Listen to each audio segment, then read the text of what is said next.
Assalamualaikum warahmatullahi wabarakatuh. Perkenalkan, nama saya Zulfa Rahmah dengan nomor NIM 254486239026 dari Prodi Pendidikan Islam Anak Usia Dini. Nah, saya akan menjelaskan materi tentang psikologi pendidikan, yaitu yang berjudul pengertian belajar dan pembelajaran. Nah, belajar merupakan suatu proses perubahan yang terjadi pada diri seseorang sebagai hasil dari pengalaman dan interaksi dengan lingkungan. Nah, perubahan belajar tersebut dapat berupa perubahan dan aspek pengetahuan, sikap, maupun keterampilan. Nah, belajar itu bukan hanya kegiatan menghafal informasi, tetapi proses membangun perubahan dan kemampuan baru melalui bagaimana yang dilakukan secara terus-menerus. Dalam dunia pendidikan itu, terutama pada pendidikan anak usia dini, belajar terjadi melalui kegiatan yang menyenangkan, terus seperti bermain, mengamati, terus mencoba bertanya, dan berinteraksi dengan orang lain. Anak memperbolehkan pengalaman yang kemudian membentuk perkembangan. Nah, perkembangan itu seperti kognitif, emosional, bahasa, dan fisik motoriknya. Sedangkan pembelajaran adalah proses yang dilakukan oleh pendidik untuk membantu peserta didik memperoleh pengalaman belajar. Pembelajaran tersebut mencakup kegiatan merancang tujuan, yaitu memilih metode, menggunakan media, serta menciptakan lingkungan belajar yang mendukung perkembangan anak. Nah, jadi hubungan serta belajar dan pembelajaran itu adalah, yaitu yang pertama, belajar merupakan proses yang dialami dan oleh peserta didik. Nah, dan yang kedua, pembelajaran merupakan usaha yang dilakukan guru untuk menciptakan kondisi agar proses belajar dapat berjalan dengan baik. Yaitu yang selanjutnya, tujuan belajar. Tujuan belajar itu adalah tidak hanya untuk mendapat pengetahuan, tetapi juga membentuk kemampuan dan karakter seorang dalam sebuah belajar. Tujuan tersebut yaitu meningkatkan pengetahuan, membentuk sikap, mengembangkan keterampilan, dan membantu perkembangan agar secara optimal. Dan yang selanjutnya, meningkatkan pengetahuan. Belajar yaitu membantu seseorang memperoleh informasi dan memahami berbagai hal yang sebelumnya belum diketahui. Nah, contohnya seperti anak usia dini, belajar mengenai warna, angka, huruf, dan lingkungan sekitar. Dan selanjutnya membentuk sikap, yaitu belajar juga bertujuan membangun nilai karakter anak seperti 1. Disiplin, tanggung jawab, percaya diri, bekerja sama, menghargai orang lain. Dan yang selanjutnya mengembangkan keterampilan, yaitu melalui belajar.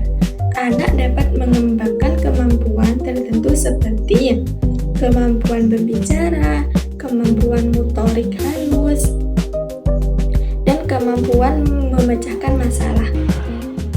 Yaitu yang selanjutnya, mengembangkan anak secara optimal. Nah, dalam PAUD, tujuan utama belajar adalah membantu seluruh aspek perkembangan anak agar perkembangan secara seimbang. Nah, baik aspek intelektual maupun aspek sosial maupun aspek emosional maupun fisiknya. Nah, yang selanjutnya faktor-faktor yang mempengaruhi belajar. Keberhasilan belajar dipengaruhi oleh berbagai faktor.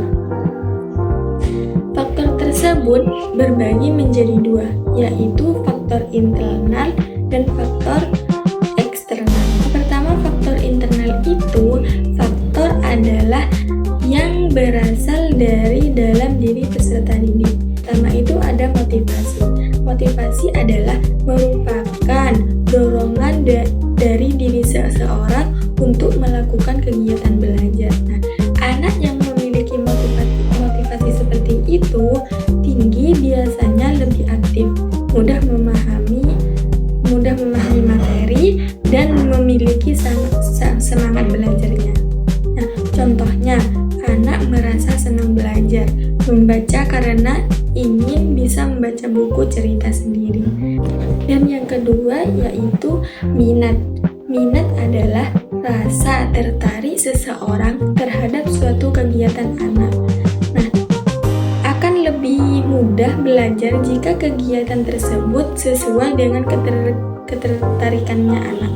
Contohnya, anak yang suka menggambar akan lebih mudah belajar melalui kegiatan menggambar. Dan selanjutnya, kesehatan fisiknya. Kesehatan fisik, kondisi tubuh juga memengaruhi proses belajar. Anak yang sehat akan lebih mudah berkonsentrasi dibandingkan anak yang sedang sakit atau lelah. Yaitu yang terakhir, kecerdasan. Nah, kemampuan berpikir setiap anak itu berbeda-beda. Guru perlu memahami perbedaan kemampuan tersebut agar dapat memberikan pembelajaran yang sesuai. Nah, yang kedua yaitu faktor eksternal. Faktor eksternal itu faktor yang berasal dari luar dari peserta didik. Yang pertama yaitu lingkungan keluarga. Keluarga merupakan lingkungan pertama bagi anak. Dukungan, perhatian, dan pola asuh orang tua sangat memengaruhi perkembangan dan semangat belajar bagi anak.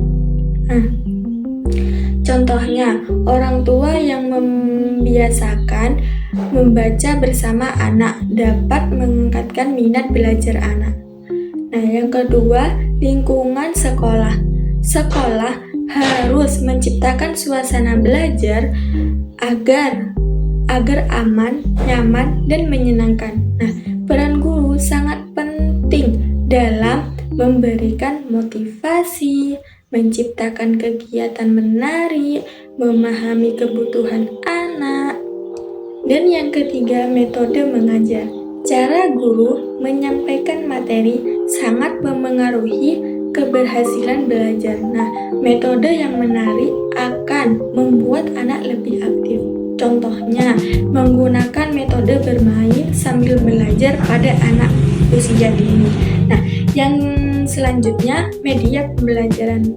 Media membantu anak memahami materi dengan lebih mudah. Contohnya, menggambar, permainan edukatif, video, atau alat peraga. Dan selanjutnya yaitu tipe-tipe belajar. Nah, setiap anak memiliki cara berbeda dalam menerima dan memahami informasi. Menjelaskan tipe-tipe belajar yaitu visual, auditory, dan kinestetik. Nah, yang pertama yaitu visual atau melihat. Nah, anak dengan gaya belajar visual lebih mudah memahami sesuatu melalui penglihatannya. Nah, ciri-cirinya seperti suka melihat gambar, mudah memahami simbol atau warna, terus senang membaca atau melihat ilustrasi. Contohnya, pembelajaran guru menggunakan gambar, kartu huruf, atau video.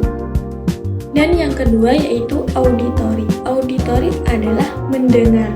Anak dengan gaya belajar atau auditory lebih mudah memahami melalui suara, yaitu ciri-cirinya senang mendengarkan cerita, mudah mengingat melalui lagu, suka berdiskusi. Contohnya, guru menggunakan nyanyian, cerita, atau percakapan dan pembelajaran.